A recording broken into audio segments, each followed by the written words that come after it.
Hello everyone and welcome to the Decks of the Weekend. This is my weekly video where I go over the formats that I care the most at the moment and of decks that caught my attention throughout the weekend.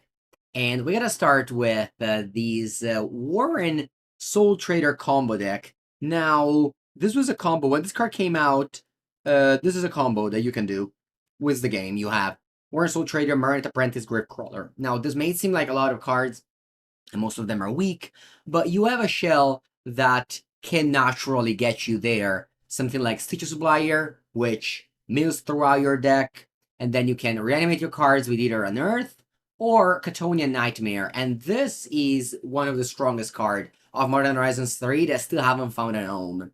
We've seen it in Mardu Energy. So Boros Energy is like one of the strongest deck in Modern right now, also one of the most popular deck in Modern. Some of them are splashing black for the combo of Orcish Bowmaster plus Catonian Nightmare that kind of goes over the top of what the opponent wants to do. And yeah, Catonian Nightmare is super good in this deck. You have a lot of bodies, like Marnet Apprentice and Orcish Bowmaster. You also have a lot of creatures that are happy to die, like Stitch Supplier and Gravecrawler. And it helps you set up the combo, the Warren Soultrader, Marnet Apprentice, Gravecrawler combo. Flare of Malice is a very good card in this deck. It's a free mana, zero mana interaction, and again, feels the whole graveyard matter thing. Another card that is probably underrated, but for main deck just look too many to me, is Spy Master's Vault. Now, this is, MH3 had like this cycle of lands, which, you have Shifting Woodland and Arena of Glory, and those are, widely played. The white one is also played. The blue one is bad. I don't know why it's so much weaker than the rest. But Spymaster Bolt has the power of being really good in this deck because with Catonian Nightmare and Flare of Malice, you can just, do a lot of Karnies. It's weird that there's no Phyrexian Tower in this deck. That's definitely a land that I could see fit in here, but I guess you don't really use the coolest mana too much. But it is definitely a card I could have seen maybe, over one of these Spymaster's Vault.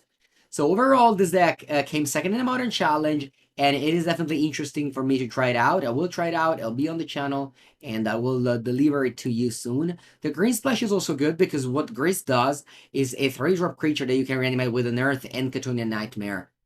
Also, there is the possibility in this deck to fit another Grist, the 1-mana Planeswalker Grist, which is a card that has a lot of power level, basically just being a 1-mana Grist, and it hasn't really seen play.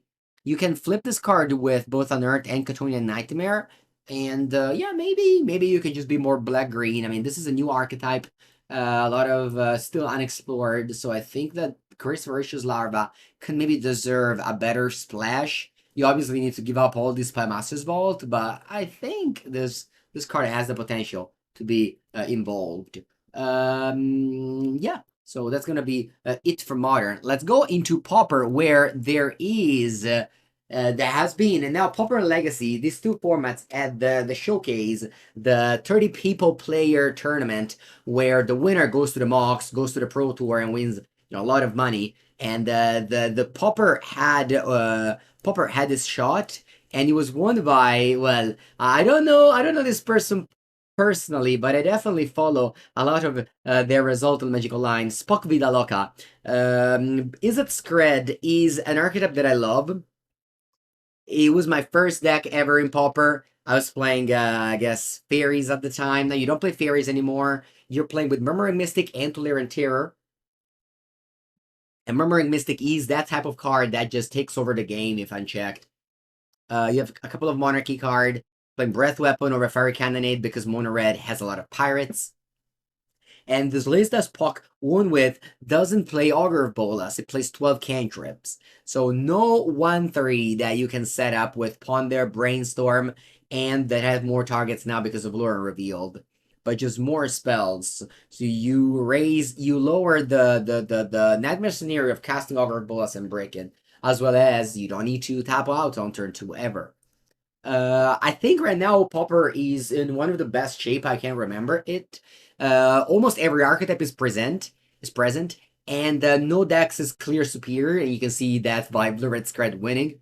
Affinity is always, as always, is kept in check by the hate of graveyard destruction and land destruction. Spock was playing 4 Gorilla Shaman. It's a very, very high number. I would say this is mostly for madness, but yeah, all the refurbished familiar deck are they don't want to see Gorilla Shaman against them. And also a couple of Casting to Fire and Annul.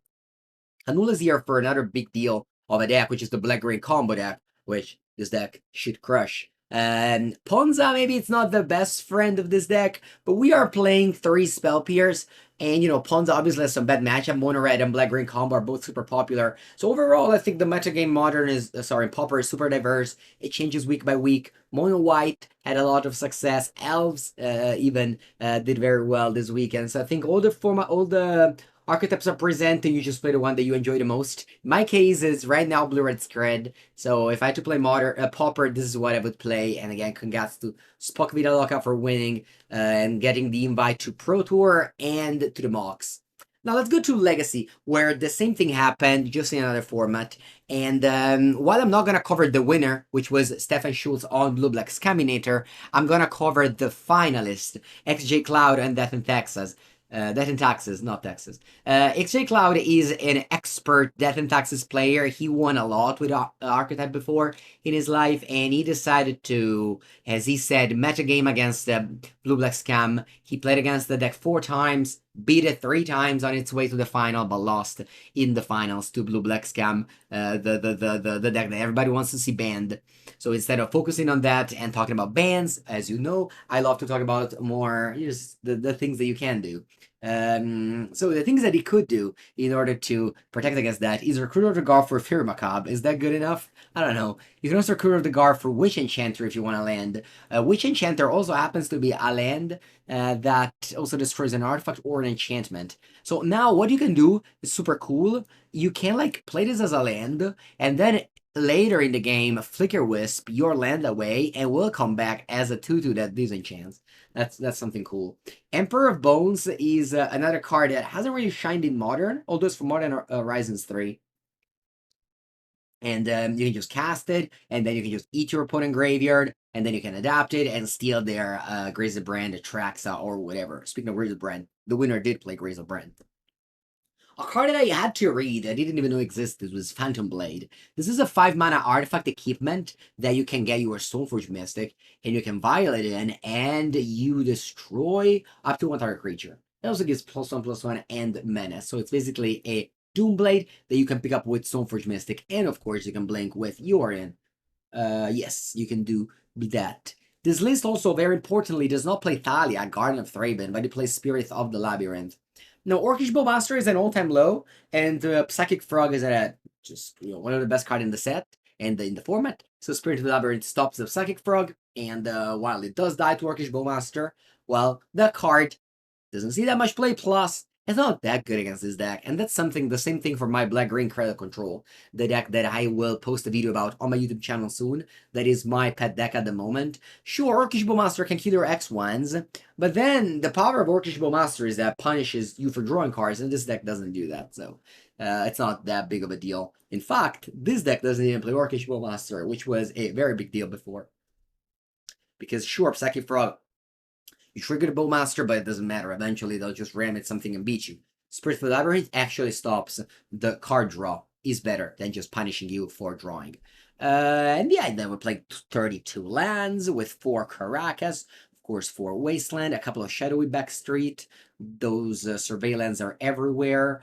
And even White Orchid Phantom is a new card that this deck can use in the sideboard with Recruiter. So a lot to be done. If you enjoyed Death and Taxes, I wouldn't say this is the list going forward, because as we know, if you were here listening to this, you know that in Legacy there will be some bannings about the Reanimator deck, and something will happen. But Emperor of Bones may still be a very good card in your black-white Death and Taxes deck. Maybe you still have to play Orcish Bowmaster in the future, but you may consider Emperor of Bones regardless. And that's gonna be it. Thank you so much for watching. This weekend, I'll be going to Spain to Galicia for the Impact Returns. I'll be playing Pre-Modern and Legacy, but I also have a Modern deck with me in case I do poorly in one of these events and join a side event Modern. I'm excited to do that. I'm excited to play Pre-Modern whenever I can. I'll travel to play that format in paper, and that's it. I hope you have a lovely day, a lovely summer week, and I'll see you next time for Decks of the Weekend. And every day on this channel, you will find a League, Magic Online League, and on Mengu's Workshop, a paper gameplay. Yesterday, we posted a Grixis Affinity in Pauper with Cranial Ram, a card that is obviously banned in Pauper. Thank you for watching, and have a great rest of the day.